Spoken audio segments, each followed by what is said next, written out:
What's poppin' YouTube? It's your girl TheNatshell with another Love Island US review. Today I'm gonna be dropping one down about episode 15. Basically, it started off with Carrington getting a text asking him to choose a girl in Casamore to take out on a date. Surprise, surprise. And I say that sarcastically. He ended up picking Mercedes. Everybody, honestly, I don't even know how to say that. I wasn't expecting Laurel to be chosen. I think the only people who were expecting Laurel to be chosen were Laurel and Mercedes. But yeah, that was that. I wasn't really excited about it. Those two don't really excite me. I was more excited with the drama that was brewing with Johnny and Mercedes. Anyways, they go out on their date, and basically at the end, the moral of that date was that girls will hear what they want to hear, not what they need to hear. And I have said in the past that I think Carrington, how he portrays himself and who he really is, are two different people. And we're back again. We had the case of a dying battery on me again. So what I was saying earlier is that I don't think Connor portrays himself fully as he is, and it's a real disservice because he ends up coming out as a jerk. So I think, like, deep down he has depth. I think he has a soul, but then he hasn't let go of the playboy, party boy, whatever. And that's just how it looks. So I want to make something clear. Yes, I'm very outspoken about my feelings and my opinions about the Love Islanders, but I would just want to reiterate that I am not trying to spread hate about any one of them. We all have flaws. No one is perfect. So I'm going to highlight, of course, everyone's strengths and everyone's weaknesses. More often than not, I think I like anybody, I'm going to lean more towards like the weakness, not just to harp on it, but then to see through what we see on reality TV as an opportunity for us to dig deep within ourselves and look at ourselves honestly and realize that we too aren't perfect, and kind of come to a moment of realization where we need to change who we are. I mean, the negative aspects, and become better individuals. So I just wanted to stress that out. Okay, so now that you guys know what my intentions really are, and the fact that I am sarcastic, and if you don't understand sarcasm, please exit this channel. If you do, stick around, because we're so sisters or so brothers, though that doesn't sound that good. So anywho, the conversations to me are just basic. They're not going to take you anywhere. Let me just juxtapose it with a different type of conversation. Look at Calvin and Cher. They have had the exact amount of time as Carrington and the rest of the boys with the new girls, and you can see that even in that short time they have a different dynamic in terms of the things that they talk about, in how they express themselves. It's not like shallow. They're dancing, they're speaking to each other in foreign languages, and it's just so refreshing to see that kind of growth, that kind of depth in a person. So I'm really there for Calvin and Cher. And then meanwhile, in the villa, Moira also got a text asking her to pick an islander to take on a date, and surprise, surprise, she picked Aaron, right?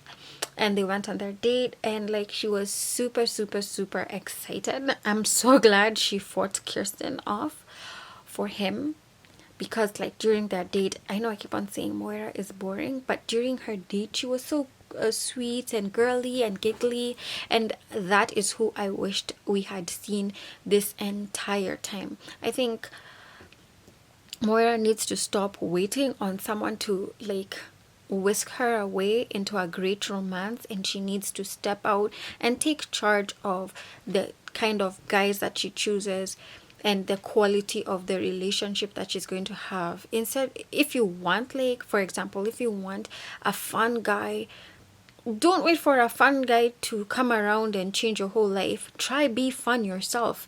Your whole life will change, and you will attract even much more fun guys. And even stop thinking about attracting fun guys, like, in the first place. It will just give you a better quality of life, similar to whatever it is that you want in life. If you want someone who's smart or who's intelligent, try read some books, try explore things that you haven't explored, you know. That's what I mean. So, and I think Moira has just been waiting, and she hasn't really been putting herself out there. I think the Love Island, this might not actually be the show for her. I think she needs something like The Bachelorette or some more mild show for her to really be herself and stand out. I don't hate her on Love Island, but that's just my opinion. I loved the date. I think it brought out like the fun side of her, like I said before, the witty side of her, as much as Faith said like Moira didn't appear to be witty, and I loved it. So meanwhile, back in Casa More, when they come back from the date, the superficial date in my opinion, like crickets. Crickets. And Carrington is just like, oh, I'm gonna talk to the boys, and then Mercedes is like, oh yeah, let me go find the girls. Let me say something. So before she went on the date, like, you know, she had a chance to talk to Laurel in the changing room, asking her how she was feeling, and Laurel expressed that she felt like it was a slap in the face, but then like she understands where he's coming from, blah blah blah. And Mercedes is like, yeah, I get it, but I'm so excited. And I'm like, chick, are you like, do you have no bone of sensitivity in your body? It's like, yeah, if you're you're talking to like your best friend, yes, you can say that you're excited, but then if you're talking to the other girl who knows is interested in the same guy as you, like, just have some sympathy. But I think like she's doing that, maybe it's like an alpha flex, trying to say like I'm unbothered. Maybe I'm reading into this too much, but that's just my personal opinion. And if I thought I was wrong, the second time around that she did it made me realize that nope, I was not wrong. So when she came back from her date, she was just like, oh yeah, I had a good time and blah blah blah. So she was just basically bragging about their date. And if you are actually there, if you are a fly on the wall listening in on the things that they had to say on the date, you'd see like there's nothing really to feel too jealous about based on the depth of their conversation. Do I think Laurel is the right chick for Carrington? Nope. And I will keep saying no, she's too sweet. I think she deserves somebody who has more depth and knows who he is and is grown up, who is more mature. While they were at the date, I love Caleb. Caleb was sitting down with Laurel and saying, you know, asking her how she felt about the whole thing. And then she was like, yeah, I totally understand where he came from and why he picked her. But then I'm kind of confused because he said he wanted like a conservative chick, and we're kind of different. So Caleb is like, listen, when he comes back from the date, you need to ask him why he picked Mercedes over you, and you need to tell him how you're feeling, and like, you know, you need to tell him that, look, you're my man and I'm your girl. And she's like, yeah, I know. And he's like, yeah, I'm not, you don't reek of confidence right now. And she's like, yeah, I know. Whatever. So I loved Caleb for that, and Justine was right. What lab did they make him at? I'm curious too, because it's very hard to find a guy who's like that, in my opinion. So by this time, Johnny has made up his mind that he's sticking with Sally so far. So the only guys that are kind of exploring options is Calvin, who's exploring it with Cher pretty much. I'm not sure if he told Faith that it's kind of over, but we know that it's over. Carrington, of course, is torn between Laurel and Mercedes. I think he's gonna pick Mercedes. I think Calvin is gonna go with Cher, and yeah, that's about it. Connor is still on Team Mackenzie.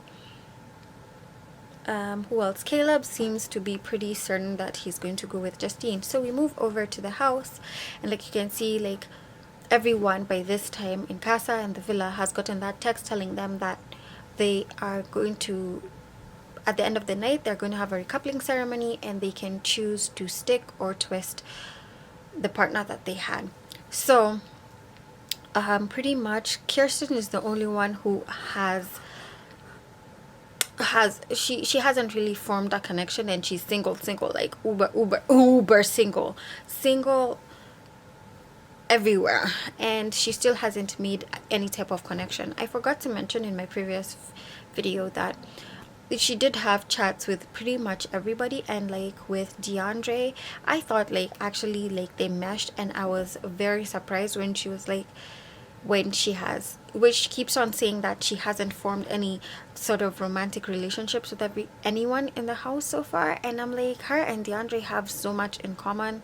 I think they are both physically attracted to each other, and I think they would be a good fit. But then it seems like she's just stuck on Carrington, and it's so apparent. The moral of this love lesson is that if a guy dumps you, best believe, girl, he's not interested in you, and you better move on. Don't say, oh yeah, we formed a connection and it's hard. Try every day. Try something new, because you're just going to end up in a messy love triangle, and you're gonna hate yourself for wasting your time. So time to move on. I think they should have gone home, in all honesty. She's just going to torture herself the entire time she's there. And like I said, I'm not interested in seeing anybody's heart broken, and I don't want to see any more tears.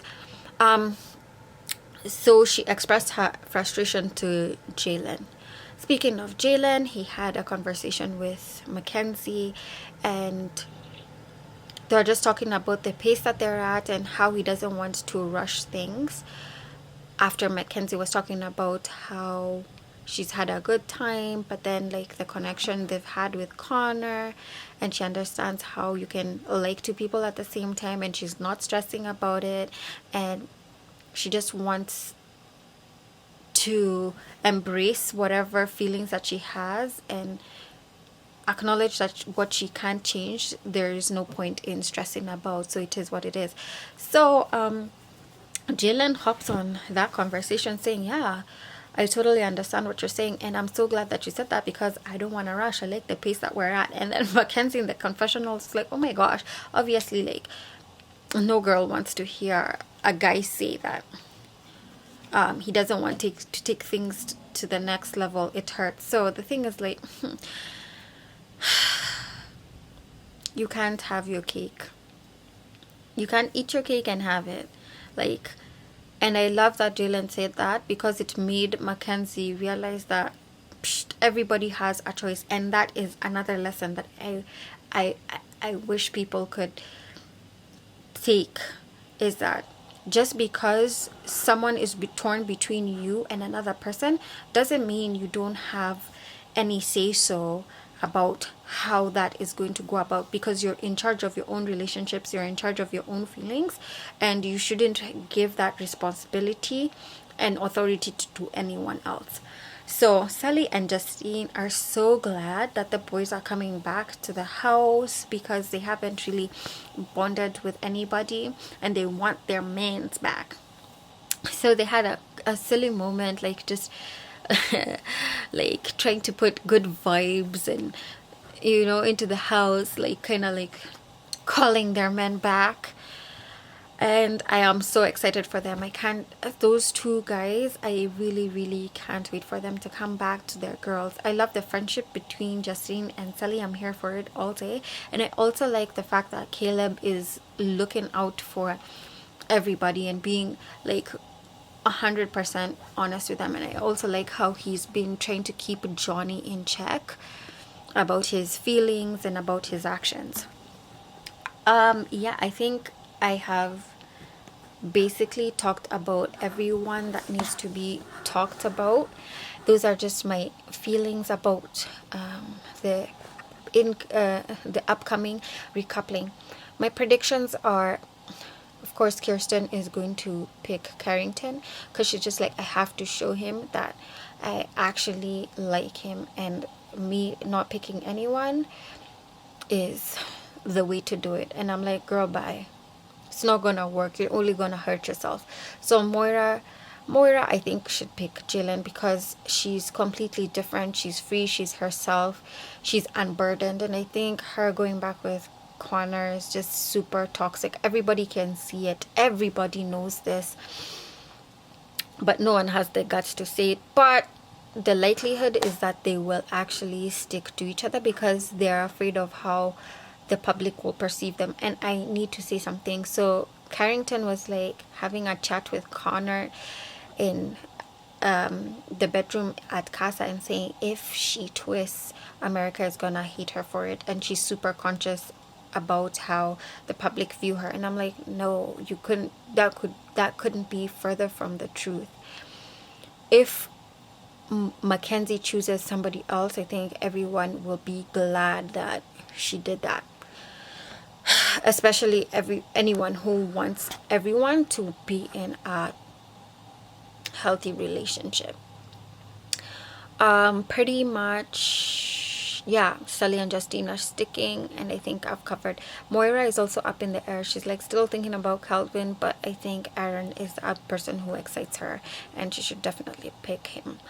I think, yeah, basically I've covered it. Let me know who you guys think will stick and who you guys think will twist. What do you think about Carrington and the Laurel and Mercedes situation? Do you think he will pick either of them? Do you think he'll go in single, or do you think he'll choose Kirsten? Do you think he should still be in the house, or should he be voted off the show? I'll just put a side note. I'm hella, I feel some type of way because Trey got sent home, and Trey was honest. He wasn't playing too many games, even though he was interested in exploring relationships. He was honest with all parties involved, and he showed the most growth. So that is why I think Connor needs to go home, because he's had his second chance and he has pretty much just stayed the same. Yeah, and those are just my opinions. Thank you guys so much for sticking with me this far, and I hope to see you guys on the next one. And until then, peace and stay safe.